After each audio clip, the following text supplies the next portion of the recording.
যখন আমি সকালে বাইকটা বের করলাম তখন দেখেছে আয় হায় বাইকে তো ফুয়েল নাই। এখন আমারও গতকালের খেয়াল ছিল না ফুয়েল লোড করার জন্য, সো বাধ্য হয়ে আমার 1 লিটার খোলা ফুয়েল নিতে হয়েছে এলাকা থেকে। তো এই যে ফুয়েলটা নিচ্ছিলাম। এইখানে গ্রামে মূলত নর্মালি ঢাকা শহরে কিন্তু লিটারে ফুয়েল বিক্রি হয় 126 টাকা, বাট গ্রাম সাইডগুলোতে খোলা ফুয়েল বিক্রি হয় 130 টাকায়। কিচ্ছু করার নেই, এটা স্বাভাবিক, সব জায়গাতে একটু কম বেশি এরকম হয়ে থাকে। সো এই খোলা ফুয়েল নিয়ে নিলাম। Hello everyone, welcome to my YouTube channel. কী অবস্থা সবার, কেমন আছেন আপনারা? ঈদের একটা লম্বা ছুটি কাটিয়ে আজকে দ্বিতীয় দিনের মতো অফিসের উদ্দেশ্যে রওনা দিলাম। গতকাল ফার্স্ট ডে ছিল অফিসে। একটা মজার বিষয় কি জানেন, শুরুতে আপনাদেরকে একটা মজার বিষয় বলি। গতকাল অফিসে যখন আমি ফার্স্ট যাচ্ছিলাম, মানে ঈদের ছুটির পরে, তখন আমি মূলত ব্লগ করতে করতে যাচ্ছিলাম। বাট যেটা হয়েছে, গোপ্রোতে তো 3-4টা ভিউ মুড থাকে। একটা হচ্ছে সুপার ভিউ, একটা হচ্ছে ওয়াইড, একটা হচ্ছে লিনিয়ার, এই টাইপের কয়েকটা মুড থাকে। আমি তো আর খেয়াল করি নাই, অনেকদিন পর ক্যামেরা অন করছি। অন করার পর দেখি যে, দাঁড়ান একটা মিনিট, অন করার পর দেখতেছি, মানে অন করার পর দেখি নেই, বাসায় এসে পুরো ভিডিও করার পর বাসায় এসে দেখি যে আমার ভিডিওটা লিনিয়ার মুডে হয়েছে, মানে একদম চাপিলভাবে হয়েছে। বাট ওই ভিউটা আমার একদম ভালো লাগতেছিল না, যার জন্য ওই ভিডিওটা এডিটও করি নাই, ফালায় রাখছি, আপলোড তো করিই নেই। সো এর জন্য আজকে ঈদের দ্বিতীয় দিন সকাল সকাল বের হয়ে গেলাম বাসা থেকে অফিসের উদ্দেশ্যে। এর আগে আপনারা আমার ভিডিওতে দেখছেন যে আমি ঢাকা থেকে অফিসে যাচ্ছি, অর্থাৎ ঢাকা যেখানে থাকি সেখান থেকে অফিসের উদ্দেশ্যে রওনা দিচ্ছি। বাট ঈদের ছুটিতে বাসায় চলে আসছি। আর আমার বাসা থেকে অফিসে যাওয়াটা খুব একটা সময় সাপেক্ষ বিষয় না, বিকজ অফ মাই বাইক যেহেতু আছে, এর জন্য ঘন্টা দেড়েকের মতো সময় লাগে আমার যেতে। বাট ওয়েট, দেখছেন মানে গাড়ি হুটার ঢুকে দেয়। বাট বাসা থেকে আমি চাইলে আসা যাওয়া করে অফিসে যেতে পারি। সো অফিসের ছুটিতে, ঈদের ছুটিতে যখন বাসায় আসলাম, সো এখন বাসা থেকে কিছুদিন অফিসে যাওয়া আসা করব। ঢাকায় যাব কিছুদিন পর, আপাতত কিছুদিন বাসায় আছি। গতকাল রাস্তাঘাট একদমই ফাঁকা ছিল, আজকে কি অবস্থা চলেন যেতে যেতে দেখব। গতকাল অফিস থেকে বের হওয়ার পর, মানে আমি যখন বের হইলাম বাসার উদ্দেশ্যে রওনা দেবো, এমন টাইমে দেখি আকাশ একদম কালো হয়ে মেঘাচ্ছন্ন হয়ে গেছে। আমি তো ভয়ে ছিলাম যে বৃষ্টিটা না জানি পেয়েই যাই, বাট আল্লাহর রহমতে একদম বাসায় আসার পরেই ঝড়টা শুরু হয়েছে। ঢাকাতে তো প্রচুর ঝড় হয়েছে, আমাদের এই দিকটা তো ভালো বাতাস ছিল, বাট বৃষ্টি খুব একটা হয় নাই, বাট ঝড়টা ছিল বেশি। এই হলো অবস্থা। তো আপনাদের কার ঈদ কেমন কাটলো? আমার ঈদ আলহামদুলিল্লাহ ভালোই কাটলো। বাসায় কাটাইলাম সবার সাথে, ফ্যামিলির সাথে। আপনারা কে কোথায় ঘুরতে গেছিলেন? আমাদের নারায়ণগঞ্জের এই দিকটাতে 300 ফিটের এই দিকটা থেকে ঘুরতে আসছিলেন কিনা? ঢাকা শহরে তো নর্মালি মানুষ ঘুরতে যায় একটু ফাঁকা স্থানগুলোতে, একটু ফাঁকা জায়গা থাকলেই ঢাকাতে দেখবেন যে ওইখানে মানুষ ঘুরতে যাচ্ছে। সো আসলে কিছু করার নেই, ঢাকাতে ঘোরার জায়গা বলতে ওই ফাঁকা জায়গাগুলোই। গ্রাম সাইড যে এরিয়াগুলো আছে সেই এরিয়াগুলোতে কিন্তু প্রচুর পরিমাণে টেসলা দেখা যায়। মানে গ্রামের টেসলা বা গরিবের টেসলা বলা যায়। এই যে একটু আগে আপনারা দেখলেন যে প্রচুর এই ব্যাটারি চালিত গাড়িগুলো কিন্তু গ্রাম সাইডটাতে প্রচুর বেশি রাজ করে থাকে। এই যে আরেকটা টেসলা, গ্রামে আসলে আপনার টেসলার অভাব হয় না। আপনাদের এরিয়াতে এটাকে কি বলে? আমাদের এরিয়াতে নর্মাল এটাকে কি বলে যেন, টমটম বলে, টমটম। আপনাদের এরিয়াতে বা আপনাদের আঞ্চলিক ভাষায় এটাকে কি বলে? টমটম বলে। একটা সময় টমটম বলতো, বাট ইদানিং মেবি অটো বলে, অটো এই টাইপের কিছু একটা হবে। প্রচুর এত পরিমাণে বাড়ছে এইগুলা, মানে যে যেভাবে পারতেছে একটা করে অটো নিয়ে এসে রাস্তায় নামায় দিচ্ছে। আর ঢাকা শহরে তো ইদানিং এই অটোরিকশাগুলোর কারণে প্রচুর পরিমাণে জ্যাম বাইধা থাকে।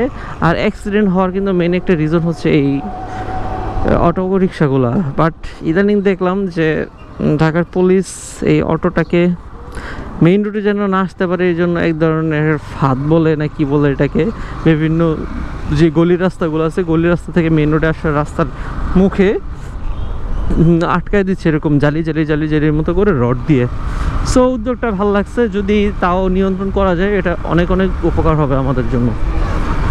ওকে চলেন যেতে থাকি, আপনারা একটু আমাদের এই গ্রামের রাস্তাটা উপভোগ করতে থাকেন। আমাদের গ্রামের রাস্তাটা কিন্তু অনেক সুন্দর, একদম আঁকা বাঁকা মেঠো পথের মতো। ওকে চলেন একটু যেতে থাকি, পরে কথা হবে। আপনারা একটু রোডটা দেখতে থাকেন, কেমন লাগে আপনাদের অবশ্যই জানাবেন কমেন্টে।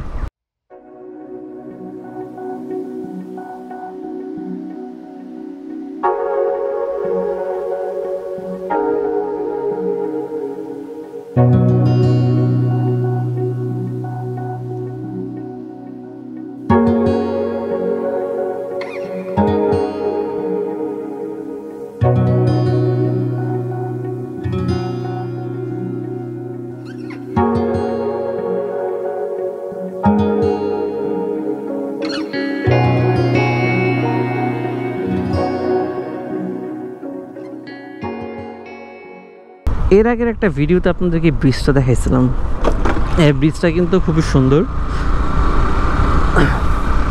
আমার কাছে খুব ভালো লাগে। বিকাল টাইমে এই সাইডটাতে খুব মানুষ হয়, এই পাশটাতে চটপটি, ফুচকা, বার্গার টার্গারের স্ট্রিট ফুডগুলো বসে, বিকেলে ভালো মানুষ হয় এই সাইডটাতে। আর এখান থেকে এই নদীটার নাম যেন কি, এই নদীটার নাম হচ্ছে বালু নদী।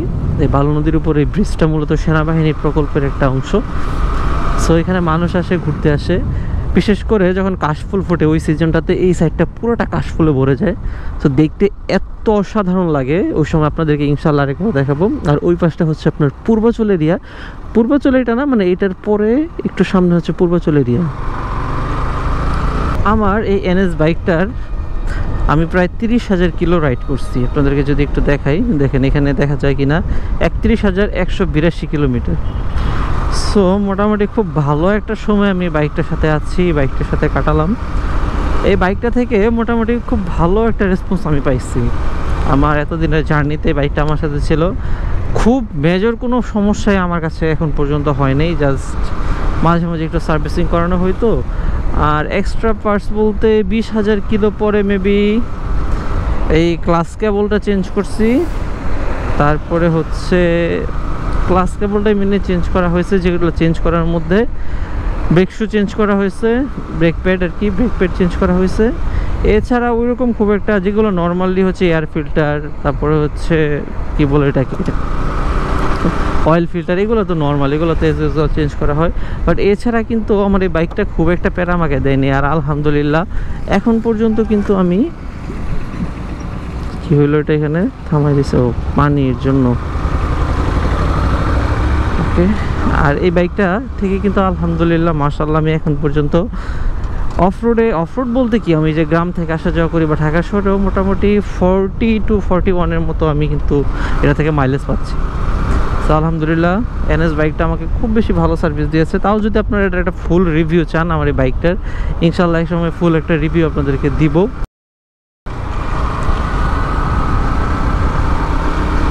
দেখছেন এই মসজিদটা আপনারা চিনেন? মসজিদটার নাম হচ্ছে দাঁড়ান একটা মিনিট, আমি একটু মনে করি, ভুলে গেছি। মসজিদটার নাম হচ্ছে মসজিদ আল মুস্তফা, এটার নাম হচ্ছে মসজিদ আল মুস্তফা। ইনশাল্লাহ এই মসজিদটাতে একদিন যাব, গিয়ে নামাজ পড়ে আসবো। এই মসজিদটা খুবই সুন্দর হয়েছে, এর ভিতরে ইন্টেরিয়র বলেন সব কিছু খুবই সুন্দর হয়েছে। বসুন্ধরার ভিতরের সাইডটা আমার কাছে খুবই ভালো লাগে। আসলে পরিকল্পিত নগর হলে যে কতটা বেটার, এটা আসলে এই পরিকল্পিত নগরগুলোতে না আসলে বোঝা যায় না। বসুন্ধরার এই সাইডটাতে তো সবগুলো গাছে ফুল ফুটছে, এটা খুব সুন্দর লাগতেছে আমার কাছে। দেখছেন এই বাগান বিলাস গাছগুলা খুবই সুন্দর। আসলে আমি যদি নাম ভুল বলে থাকি তাহলে অবশ্যই ক্ষমা সুন্দর দৃষ্টিতে দেখবেন। আমার যতটুকু মনে হচ্ছে এটার নাম বাগান বিলাস। আপনারা একটু জানাবেন কষ্ট করে কমেন্ট এটার নামটা কি। আমি আমার বাসায় এই গাছগুলা নিয়ে যাব, নিয়ে লাগাবো একদিন। আমাদের বাসার ওই পাশে নার্সারি আছে, একদিন নার্সারিতে যাব, নার্সারিতে গিয়ে কিনে নিয়ে আসবো। অনেকটা সময় রাইড করার পর চলে আসলাম 300 ফিটে। 300 ফিট রোডটা কিন্তু আমার কাছে খুব ভালো লাগে। আসলে বাংলাদেশের প্রতিটা রোড যদি 300 ফিটের মতো হতো, আসলে কি বলবো, 300 ফিটের মতো হইলে সবাই কি করতো, ওইটার মধ্যে যে রেসিং শুরু করতো, ওইটাও আসলে খুব একটা ভালো কিছু না। এই 300 ফিট রোডটাতে কিন্তু একটা সময় প্রচুর রেসিং করতো মানুষজন এসে, এখনও যে হয় না তা না, বাট ফার্স্টে শুরুর দিক দিয়ে যখন মাত্র ওপেন করা হয়েছিল 300 ফিট রোডটা, তখন প্রচুর পোলাপানা এসে, ছাপড়ি পোলাপানা এসে এখানে মনে করেন যে রেসিং করতো।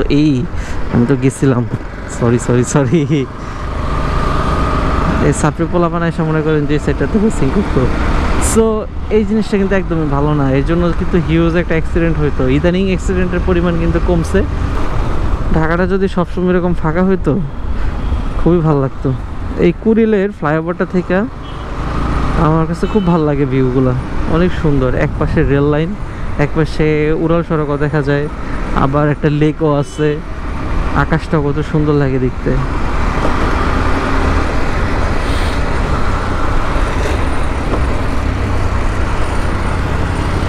দেখছেন আপনাদের কাছে কেমন লাগে? কত সুন্দর লাগে না? আমার কাছে দৃশ্যটা খুবই সুন্দর লাগে। আর এই পাশটাতে হচ্ছে একটা লেক, এটা হয়তো আপনারা দেখতে পাচ্ছেন না ক্যামেরায়, বাট আমি দেখতে পাচ্ছি। চলেন। সো চলে আসলাম অফিসের খুব কাছাকাছি, এখন অফিসে ঢুকে যাব। চলেন দেখি আজকে অফিস থেকে কী করতে পারি, আপনাদের সাথে ছোট ছোট একটু মুহূর্ত কিছু শেয়ার করার ট্রাই করবো আপনাদেরকে, যে অফিসে সারাদিন কী করি। আসলে আপনাদের সাথে আমি চাচ্ছিলাম যে ডেইলি ব্লগগুলো বানানোর জন্য, বাট এখন হয়তো প্রপারলি বানাতে পারতেছি না, বাট ইনশাল্লাহ আস্তে আস্তে হয়ে যাবে। সো অফিসে গিয়ে ফার্স্টে যে কাজটা আগে করে সেটা হচ্ছে একটু ফ্রেশ হয়নি, বিকজ বাইরে যে পরিমাণ ধুলা, অবস্থা পুরাই খারাপ হয়েছে। সো একটু ফ্রেশ হচ্ছিলাম। সো ডেস্কে গিয়ে ফার্স্ট কাজে হচ্ছে আমার পিসিটা অন করা। পিসিটা অন করে নিলাম, দেখতেই পাচ্ছেন পিসিটা অন হয়ে গেছে। সো লাইটটা একটু কম দেখতেছেন, কজ আমি এখানে লাইটটা অফ করে রাখছি। লাইটের মধ্যে কাজ করতে আমার খুবই বোরিং লাগে। সো কাজে বসে গেলাম, এখন কি আর করা, কাজ করতে হবে। সো একটু ক্লিপ নিয়ে রাখছিলাম আপনাদেরকে একটু দেখানোর জন্য। কাজের মাঝেই একটা ছোট্ট মিটিং ছিল, আমরা আনঅফিসিয়াল একটা মিটিং ছিল, আমরা এখানে বসে এই মিটিংটাই করতেছিলাম এই আর কি। তো মিটিং শেষে আবার কাজে ব্যাক করলাম, কাজ করতেছিলাম। পিসির সামনে কাজ করার সময় অবশ্যই পানি খাওয়া উচিত, বেশি আমার খুব একটা খাওয়া হয় না, বাট খাওয়া উচিত। এই কাজগুলোই মূলত করতেছিলাম তখন থেকে, কয়েকটা স্ট্যাটিক রেডি করতেছিলাম মূলত। সো দুপুরও হয়ে গেছিলো, একটু ক্ষুধাও লাগতেছিল, ভাবলাম যে কাজ তো হয়েছে, এখন একটু খাওয়া দাওয়া করা উচিত, কাজগুলো একটু দেখে দেন লাঞ্চ শুরু করে দিব। ইয়েস, আমাদের লাঞ্চ চলে আসছে। সো আমরা অফিসে লাঞ্চ করি, অফিস থেকে অ্যারেঞ্জ করা হয়। আমাদের অফিসের খালার রান্না কিন্তু খুবই মজা আছে, আসলে খুবই মজা, উনি ভালোই রান্না করে। সো সেটাই খাচ্ছিলাম।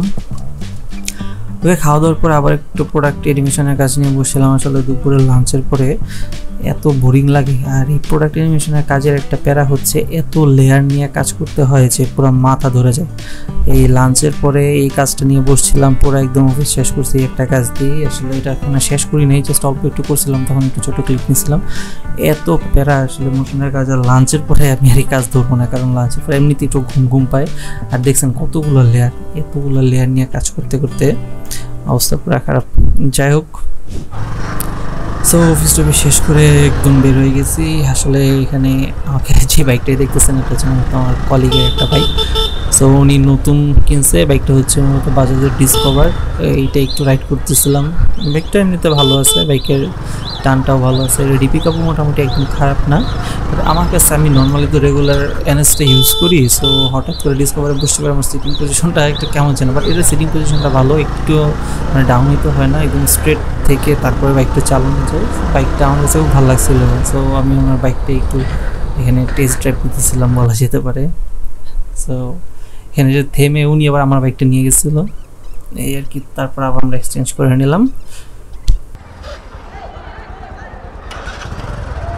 আপনার আমার ক্লাসে হলো পার্থক্য। কি পার্থক্য, কিরকম? আমারটা তাড়াতাড়ি, আপনারটা হলো লেটে লেটে ধরে। লেটে ধরে? মানে আমারটা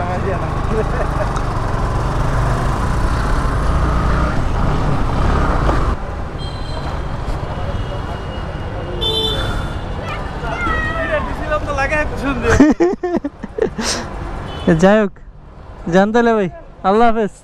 আল্লাহ হাফেজ, ঠিক আছে।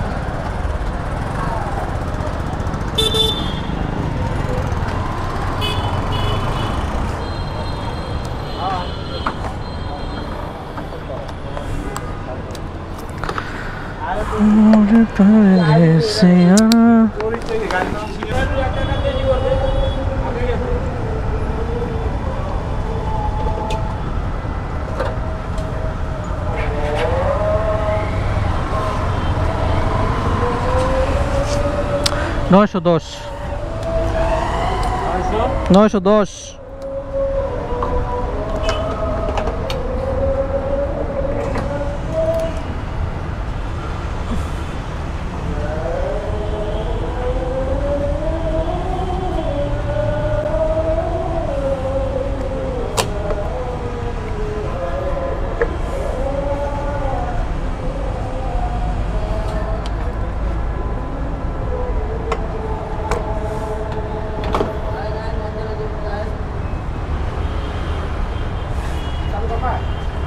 না না না না না না পয়সা একজন একজন করে সিরিয়াল কাটালে সামনে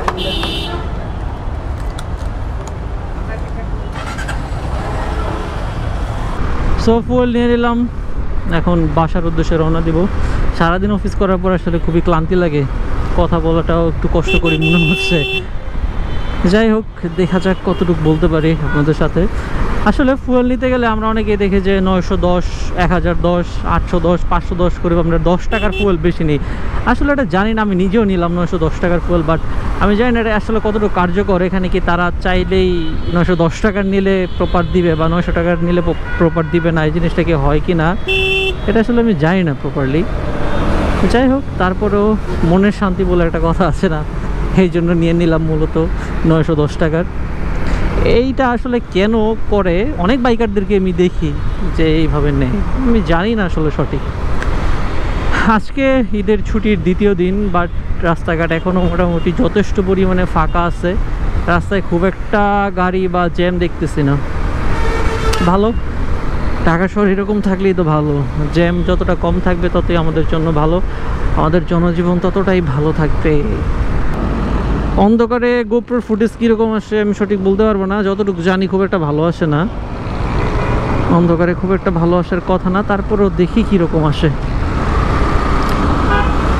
এই এয়ারপোর্ট রোডটা কিন্তু খুবই ডেঞ্জারাস। আপনারা যারা যারা এই এয়ারপোর্ট রোডটাতে বাইক চালাবেন অবশ্যই সম্পূর্ণ সেফটি মেনটেন করে বাইক চালাবেন। প্রয়োজনে আপনি একটু পরে যান ভাই, কোনো সমস্যা নাই, আপনার কোনো ক্ষতি হয়ে যাবে না। বাট এই রোডটাতে হুটহাট কিন্তু গাড়ি টান দেয়, আর বাসগুলো কিন্তু একদমই সাইড দিতে চায় না। আজকে অবশ্য বাস খুব একটা দেখতে পাচ্ছি না, বাট এই রোডে কিন্তু বাস একদমই তাদের বাইকারদেরকে সাইড দিতেই চায় না।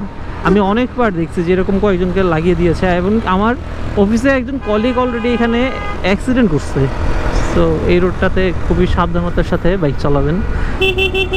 রাস্তায় যে কী পরিমাণ ধুলা এই রোডটাতে দেখতে পাচ্ছেন কিনা আমি জানি না, আমার ক্যামেরা লেন্সটা হয়তো ঘোলা হয়ে যাচ্ছে, আমি একটু মুছে দেই, কতটুকু মুছা যাবে আমি জানি না, তারপর একটু মুছে দিলাম। প্রচুর ধুলা, সামনে আরও ধুলা আছে। 100 ফিট যে মান্দানি ভেনিউটা আছে ওইটা তো ভালো পরিমাণে ধুলা। ওকে, চলে আসছি জ্যামটা ছেড়ে। বাহ, ওই পাশটা লাইটিং তো ভালোই লাগতেছে। আপনারা ক্যামেরায় দেখতে পাচ্ছেন কিনা জানি না, ওই পাশটাতে গাছগুলোতে লাইটিং করা হয়েছে, কী কারণে আমি আসলে জানি না। এই জায়গাটা একটু ডেঞ্জারাস, চলেন একটু সেফলি রাইড করি। গতকালকের তুলনায় রাস্তাঘাটে আজকে এই 300 ফিট এরিয়াটাতে কিন্তু গাড়ি বেশি। পিছনের দেখে আসলাম যে লাইট জ্বলতেছে 300 ফিট রোডটাতে, বাট এই পাশটাতে কিন্তু রোড মানে লাইটগুলো চলতেছে না। জ্বালায় দেওয়া ভালো, কারণ রাতের বেলা লাইট থাকে না, সো এই ল্যাম্প লাইটগুলো চললে আমাদের জন্য সুবিধা হয়। সো রাতের 300 ফিট কেমন? আমার কাছে তো ভালোই লাগে, আপনাদের কাছে কীরকম লাগে খুব একটা জানি না। অবশ্যই ভালো লাগবে, ভালো লাগারই কথা। 300 ফিটের ভিউটা দেখছেন? এই তো লাইট জ্বলে গেছে, মাশাআল্লাহ, খুবই সুন্দর লাগতেছে দেখতে। আজকের মতো এখানেই বিদায় নেই আপনাদের কাছ থেকে। সো আবার দেখা হবে আগামীকাল। এই যাত্রাপথে আপনাদেরকে কি দেখাইতে পারি তুলে ধরার চেষ্টা করব এই আমার ছোট্ট চ্যানেলটির মাধ্যমে। সো অবশ্যই চ্যানেলটি সবাই সাবস্ক্রাইব করে রাখবেন। চেষ্টা করব আপনাদের জন্য ভালো ভালো কিছু কন্টেন্ট নিয়ে আসার জন্য।